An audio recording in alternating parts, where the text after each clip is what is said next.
అసలే ఆలస్యమైన వరి నాట్లతో రైతులు ఓ ప్రక్క నానా ఇబ్బందులు పడుతుంటే మరో ప్రక్క నాటిన పైరులో చీడపీడలు తమ వంతు ప్రతాపాన్ని చూపెడుతున్నాయి. నీటి వసతి ఉన్న ప్రాంతాల్లో ఇప్పటికే నాట్లు వేసుకోగా కొన్ని చోట్ల పొలాల్లో చెడువాసన రావటం, పైరు ఎదుగు బొదుగు లేకుండా పోతోందంటూ రైతులు వాపోతున్నారు. ఈ లక్షణాలను పరిశీలించిన శాస్త్రవేత్తలు దీన్ని సల్ఫైడ్ ఇంజురీగా గుర్తించారు. సల్ఫైడ్ ఇంజూరీ, జింకు లోపం ఏర్పడటానికి కారణాలు, సవరించుకునే మార్గాల గురించి రైతాంగానికి సూచిస్తున్నారు ప్రొఫెసర్ జయశంకర్, తెలంగాణ రాష్ట్ర వ్యవసాయ విశ్వవిద్యాలయం, నారాయణపేట జిల్లా, తెలంగాణ రైతు విజ్ఞాన కేంద్రం సమన్వయకర్త డాక్టర్ ఈటెల సత్యనారాయణ. గత 3-4 రోజుల నుంచి మనం చూసుకున్నట్లయితే తెలంగాణ రాష్ట్రమంతా తేలికపాటి నుంచి ఒక మోస్తరు వర్షాలు కురవడం జరిగింది. కాబట్టి రైతులు తాము సాగు చేసుకునే వివిధ పంటలలో మెలకువలు మరియు సూచనలు పాటించాల్సిన అవసరం ఎంతైనా ఉంది. ముఖ్యంగా వరి పంటను చూసుకున్నట్లయితే వరి ఇంకా నారుమడి దశలోనే ఉంది. ప్రధాన పొలంలో వరిని నాటుకునే వారం రోజుల ముందు ఖచ్చితంగా 800 గ్రాముల కార్బోఫ్యూరాన్ గుళికలను చల్లుకొని నాటుకోవాలి. వరి పంట సల్ఫైడ్ దుష్ప్రభావం మనం గమనించవచ్చు. ఈ సల్ఫైడ్ దుష్ప్రభావం మనకు ఎందుకు కలుగుతుంది వరి పంటలో అంటే, వరి యొక్క వేర్లకి ఆక్సిజన్ అందకపోవడం వల్ల ఈ సల్ఫైడ్ దుష్ప్రభావం మనం గమనించవచ్చు. ఈ సల్ఫైడ్ దుష్ప్రభావం నుంచి రైతు సోదరులు బయటపడాలంటే ఖచ్చితంగా ఆ యొక్క వరి పంటలో ఉన్న మురుగునీటిని బయటకు పంపించాలి.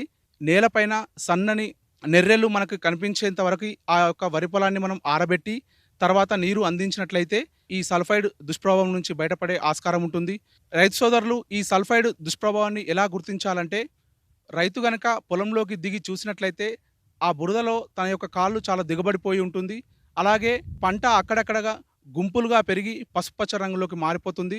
అలాగే రైతు గనక ఆ వరి మొక్కను తీసి చూసినట్లయితే మనకి ఆ వేర్ల నుండి ఒక కుళ్ళిన గుడ్డు వాసన మనకి రావడం జరుగుతుంది. అలాగే మట్టి నుంచి దుర్గంధం కూడా రావడం జరుగుతుంది. సో ఈ యొక్క లక్షణాల ఆధారంగా మనం అక్కడ సల్ఫైడ్ దుష్ప్రభావం ఉన్నట్టుగా గుర్తించవచ్చు.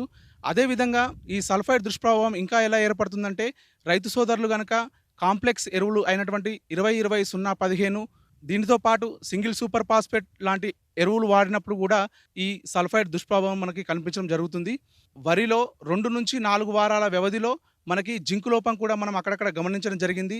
మనం ఈ జింకు లోపాన్ని ఎలా గుర్తిస్తామంటే, ముదురాకు గనక చూసినట్లయితే కింద భాగంలో ఈనెకు ఇరువైపులా మనకి ఇటుక రంగు మచ్చలను మనం గమనించడం జరుగుతుంది. ఈ ఇటుక రంగు మచ్చలను కనుక రైతు సోదరులు గుర్తించినట్లయితే దాన్ని జింకు లోపంగా మనం పరిగణనలోకి తీసుకొని 2 గ్రాములు జింక్ సల్ఫేటు 1 లీటర్ నీటికి కలిపి పిచికారి చేసుకున్నట్లయితే దీని నుంచి కూడా బయటపడే ఆస్కారం మనకు ఉంటుంది. కొన్ని ప్రాంతాలు మనకి కాండం తొలుచు పురుగు, దాన్నే మొగి పురుగు అంటాం. ఈ కాండం తొలిచే పురుగు లేదా మొగి పురుగు ఆశించే ప్రాంతాలలో ముందస్తు నివారణ చర్యలో భాగంగా 1 ఎకరానికి 10 కిలోల కార్బోఫ్యూరాన్ 3 CG గుళికలను వరి నాటుకున్న 15 రోజుల తర్వాత వేసుకున్నట్లయితే మనం ఈ కాండం తొలిచే పురుగు లేదా మొగి పురుగు నుంచి బయటపడే ఆస్కారం ఉంటుంది. అలాగే పైపాటుగా వేసే ఎరువులను చూసుకున్నట్లయితే దుబ్బు చేసే దశలో మరియు అంకురం తొడిగే దశలో బురద పదనలో ఈ పైపాటు వేసే ఎరువులను వేసుకొని తర్వాత మనం 48 గంటల తర్వాత నీరు అందించినట్లయితే పంట బాగా పెరిగి దిగుబడి బాగా వచ్చే అవకాశం ఉంటుంది. అదేవిధంగా కొన్ని ప్రాంతాలలో రైతులు దీర్ఘకాలిక రకాలకు వెళ్తున్నారు. సో అక్కడ ఏమవుతుందంటే, నారుమడి దశలోనే ఇంకా వరి పంట ఉంది. వాళ్ళు నాటుకునే టైంలో ఏం చేయాలంటే, ఆ వరి కొనలను తుంచి ఒక కుదురుకి 5-6 మొక్కలు వచ్చే విధంగా వాళ్ళు నాటుకోవాలి. ఇంకొకటి ఏంటంటే, నాటిన తర్వాత 2 మీటర్లకి ఒక ఖాళీ బాటను వదిలినట్లయితే అక్కడ పంటకి గాలి మరియు వెలుతురు సరిగా ప్రసరించి ఎక్కువ దిగుబడి పొందే ఆస్కారం ఉంటుంది. అదేవిధంగా అక్కడ మనం సుడిదోమను కూడా నివారించే ఆస్కారం ఉంటుంది.